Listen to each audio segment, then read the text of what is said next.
Their education must consist not merely training of the mind, but of a weaning from the habits and feelings of their ancestors and the acquirements of the language, art, and customs of civilized life. Edgerton Ryerson, 1847 Report for Indian Affairs.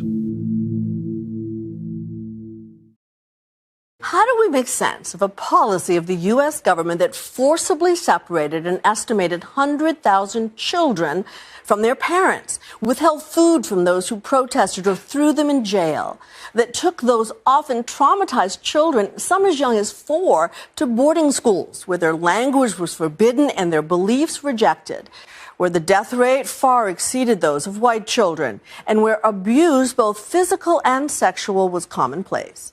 What to call such a system? Those who created it back in the mid-1800s called it the Federal Indian Boarding School System. But perhaps it should have been called an instrument of American genocide.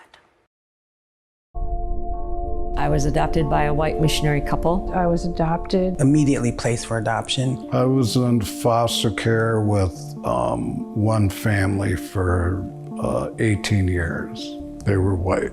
They took us away from our mom. They came marching right in and literally took us and thousands of other children from their home.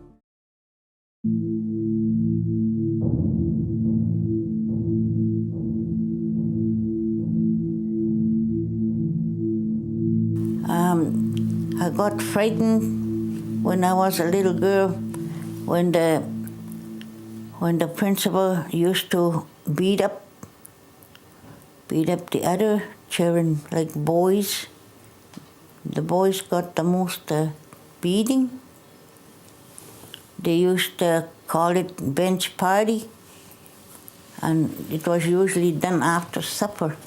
And that's where I got frightened, because I saw blood. This was one of the Native American boarding schools, then called Holy Rosary Mission, sanctioned by the federal government and run by the Catholic Church. These schools articulated mission, kill the Indian in him, and save the man. I felt betrayed by my grandparents and my parents, but afterwards, they were following a policy to survive.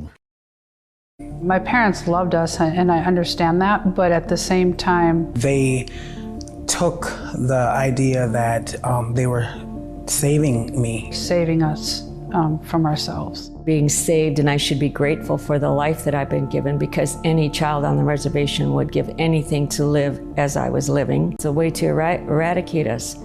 And to go to a nation's children is one of the sure ways to do that.